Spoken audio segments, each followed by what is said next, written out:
dooxa weyn ee Hargeysa gaar ahaan agagaarka xaafadda Xidigta ayaa subaxii hore ee saaka laga helay xabaal wadareed ay ku aasan yihiin tobaneeyo qof oo la xasuuqay waqtigii dadkaasi loo laayay. Caaqil Xasan Ibraahim Xuseen oo kamid ah cuqaasha gobolka Maroodijeex iyo mid kamid ah dadkii xabaashaasi ka soo saaray qalfoofka ayaa arintani ka hadlay. waxaanu Caaqil Xasan sheegay in dadka reer Soomaaliland aanay weli ilaawin oo ay xasuusan yihiin xasuuqii uu dalka ka geystay keligii taliskii Maxamed Siyaad Barre. maanta ay laga soo saaray silsilad qodob xaafad laga qodayo in laga suuqnaa laga qodayo in laga soo saaray todoba xasuuq iyo suuqkoodii iyo soo arkaysayba iyo kabahoodiba xidhan waliba hadii la sii wado waxa laga yaabaa in ka badan laga soo saarayo marka caalamka iyo gudaha iyo dibadda waxa uu sheegay marka Soomaaliland laga hadlayo waxyaabaha ku qoosata waxa kamid ah xasuuqa dadka saa loo xasuuqay ee dadka saa la fooriyay marna laga ma yaabo dadka saa loo xasuuqay inay ku noqdaan inay ku midoobaan Soomaaliya marka waxa lagu digaynaa kastoo ka hadlaya magaca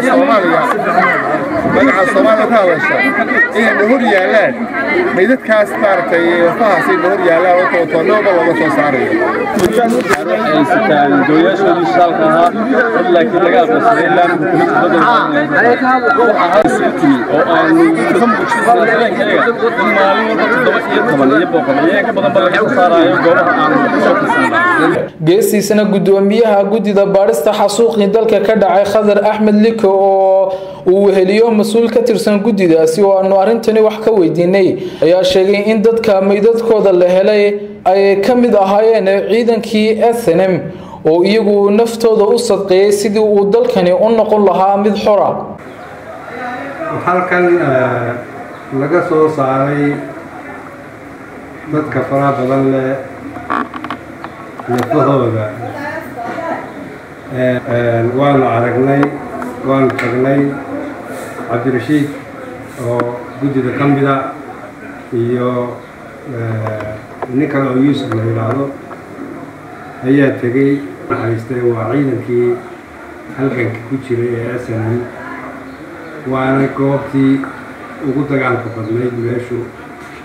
halka dadkaasi wanaagsan oo aasay way ka gaarsiin waayeen laakiin si fiican bay u aasay oo gud wanaagsan bay u qoday sidaas darteed ayaan anagu waxaan u keenay kafana dadkii meesha joogayna waxaan ku nidhi sidii sharciga ahayd oo aasa hawshii aan anagu qaabilsanaan jirnay ma aha way ka gedisanta oo waxaan ka xunahay magaalada gebigeeda meeshii guri laga qodo meeshii guri laga dhisay baa hadii jeer lafaha ka soo baxa laakiin anaga lafaha noo calaamadsan waxa weeye lafaha dadka sibilka ah ee aan qoriga sidanin ee magaalada deganaa ee intay soo ururiyeen ay rasaasta la dhaceen sida ay noo sheegeen qaar kamid ah odayaasha degan xaafadan laga helay qalfoofka meydadka